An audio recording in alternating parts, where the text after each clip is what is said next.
Istanbul اور دمشق کی تقدیر لازم ملزوم ہے۔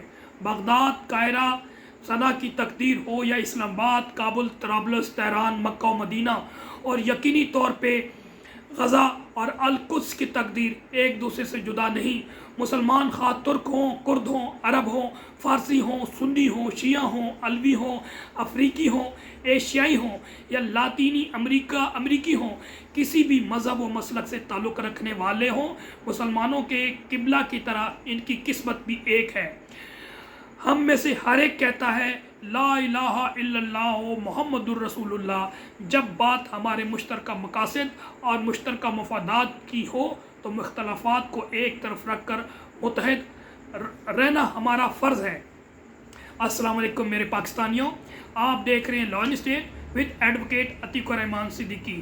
یہ وہ الفاظ ہیں جو کہ ترکی کے صدر طیب رجب اردوغان نے 51 foreign minister OIC conference Istanbul میں ادا کیے۔ میں ان الفاظ کو صرف الفاظ سمجھتا ہوں، پریکٹیکلی یہ لوگ ان سے بہت دور ہیں، انکلوڈنگ ترکی کے صدر ہیں۔ یہ کہتے کچھ ہیں، کرتے کچھ ہیں۔ یہ کہتے ہیں عالم اسلام کی بات کرتے ہیں، اسرائیل کے ساتھ ان کے اچھے ریلیشن ہیں۔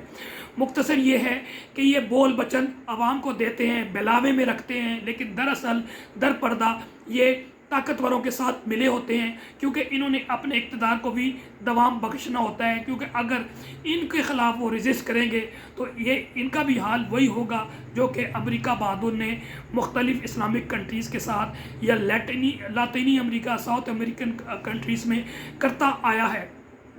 اس لیے ان کا کہنا کچھ اور کرنا کچھ ہے۔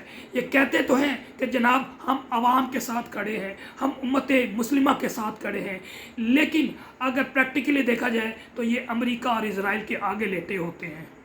اس سے پہلے کہ میں اپنے ویلاگ موضوع کی طرف آؤں، اور یقینی طور پہ جو ویلاگ کا موضوع ہے وہ برننگ اور ہارٹ ایشو ہے، وہ ہے امریکہ اسرائیل اور کی ایگریشن اگینسٹ ایران ہے۔ اس سے پہلے میں آپ سے ریکویسٹ کروں گا کہ آپ میرے یوٹیوب چینل کو لائک کریں، سبسکرائب کریں، بیل آئیکن کو پریس کریں اور میکسیمم شیئر کریں تاکہ ہم فائر وال کو شکست دے سکیں۔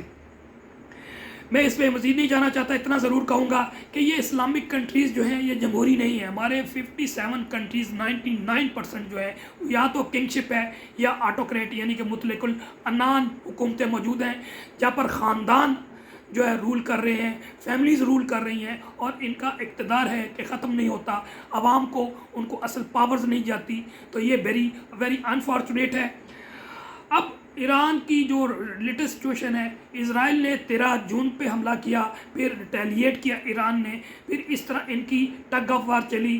اسرائیل اپنے جہازوں کے ذریعے کرتا تھا کہ ان کو اس کو ایریل سپریمیسی ہے، جبکہ ایران کے پاس جو سب سے مین ٹول ہے وہ اس کے ڈرونز ہیں یا پھر میزائل سسٹم ہے، جس کی وجہ سے خاطر خواہ نقصان پہنچایا ہے ایران کو۔ اور اس وقت اسرائیلی زیادہ تر بنکرز میں ہیں اور زیادہ کچھ جو ہے وہ ملک چھوڑ کے بھاگ رہے ہیں شیلٹر کے لیے۔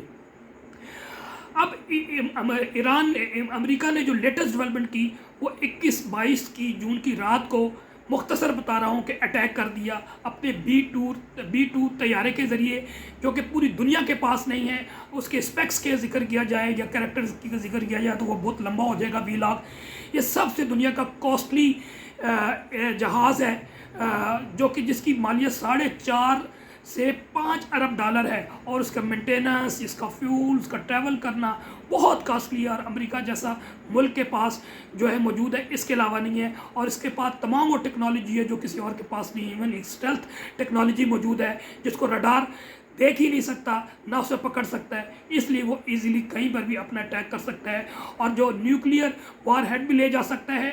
اور واحد یہ جہاز ہے جو کہ بنکر بسٹر جو بومز ہیں امریکہ کے پاس، جو کہ جس کی وزن ایک بوم کا 30,000 پاؤنڈ ہے، وہ کسی بھی جگہ گرا سکتا ہے اور نقصان پہنچا سکتا ہے اور ڈاؤن دا گراؤنڈ جا سکتا ہے۔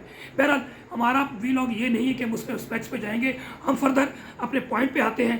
تو اس نے اٹیک کیا میزوری جو ان کا ایئرپورٹ ہے، وہاں سے یہ اڑا ہے، اور یہ تقریباً 11,000 مائل ٹریول کر سکتا ہے، یا 11,000 سے 13,000 مائل۔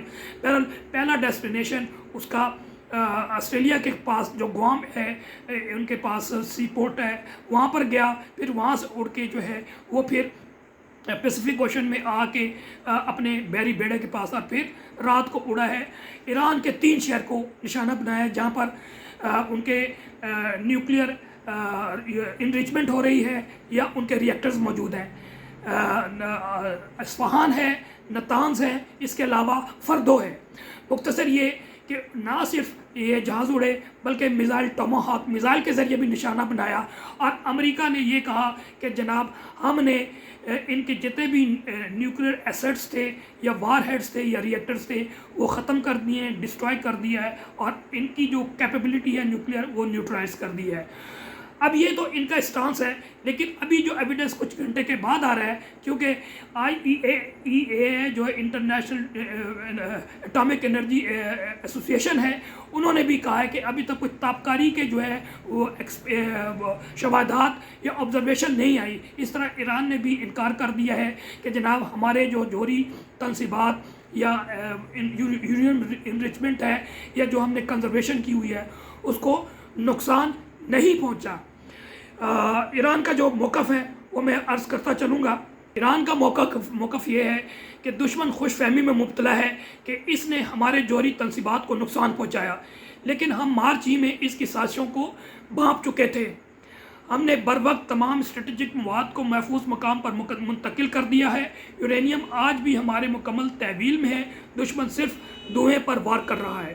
یہ جنگ ہمارے لیے اچانک نہیں متوقع تھی، ہم تیار تھے اور تیار ہیں، اور ہم دشمن کو وہ جواب دیں گے جو دشمن تاریخ میں یاد رکھے گا۔ ہم نے اپنی تلواریں پہلے ہی تیز کر رکھی تھی، اب وقت آ گیا ہے کہ ان کو نیام سے نکالا جائے۔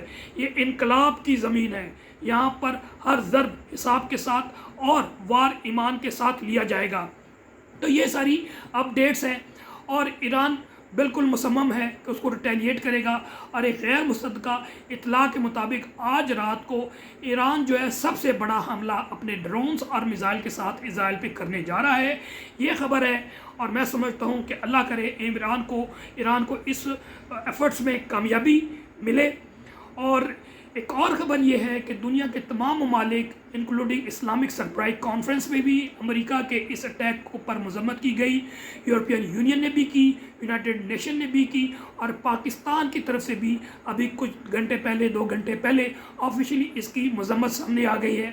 یہ تو جو سامنے ہے وہ ہے، ہم نے دیکھنا ہے پریکٹیکلی جو ہے امن کے ساتھ یا انصاف کے ساتھ کس کے ساتھ کھڑا ہونا ہے، ہم نے پریکٹیکل دیکھنا ہے، کیونکہ امریکہ نے ان مذمتوں سے امریکہ کو کچھ نقصان نہیں پہنچنے والا، نہ یونائٹڈ نیشن ان کا کچھ کر سکتا ہے۔ یونائٹڈ سیکورٹی کونسل میں بھی سنا سارے جا رہے ہیں، اور کل ظاہر ہے ویٹو کر دیا جائے گا، امریکہ خود کرے گا، تو حالات ڈیفرنٹ ہیں۔ اب ایک پوائنٹ آف ویو ہے کہ ابھی تک چائنا اور رشیا کیوں نہیں میدان میں اترا، جو میں پہلے بھی بتا چکا ہوں کہ رشیا خود اپنے مسائل میں الجھا ہوا ہے، اور چائنا ڈائریکٹ جو ہے وہ کنفرنٹیشن کی طرف نہیں جاتا، وہ وار وداؤٹ وار جیتنے کا قائل ہے۔ اور اب تک جو کہ اس فرسٹ ڈیکیڈ میں یا 2 ڈیکیڈز میں دیکھا ہے، چائنا کو اس اپنی پالیسی میں کامیابی مل رہی ہے، اور ایران کھڑا ہے ڈٹ کے۔ میں نہیں سمجھتا کہ اس کے ساتھ چائنا نہیں کھڑا یا رشیا نہیں کھڑا، یہ کنٹریز کھڑے ہیں، اور ان کو ٹیسٹلی یہی انفارمیشن ہے غیر مصدقہ کہ ان کو ہیلپ بھی کی جا رہی ہے، اور جتنے بھی ان کو سپورٹ ٹیکنیکل مل رہی ہے وہ بھی پرووائڈ کر رہے ہیں، اور کچھ تو غیر مصدقہ اطلاع کے مطابق یہ کہا جا رہا ہے کہ چائنا ان کو میزائل بھی اب پرووائڈ کرنے جا رہا ہے۔ اللہ کرے اس خبر میں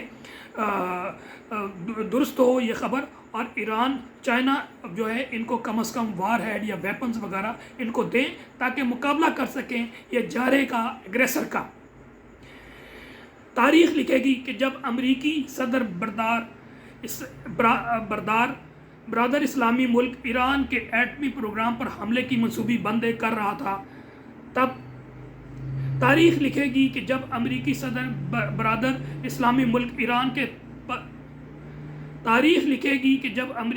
برادر اسلامی ملک ایران کے ایٹمی پروگرام پر حملے کی منصوبہ بندی کر رہا تھا، تب پاکستان امریکی صدر کو امن کے نوبل انعام کے لیے نامزد کر رہا تھا۔ قوموں کی تاریخ میں ایسے واقعات ناقابل فراموش ہوتے ہیں۔ سر اٹھا کر جینے کی قیمت ادا کرنی پڑتی ہے، جبکہ سر جھکا کے جینے کا معاوضہ ملتا ہے۔ نیکسٹ ولاگ تک کے لیے اجازت دیجیے، والسلام۔ پاکستان زندہ باد، عوام زندہ باد۔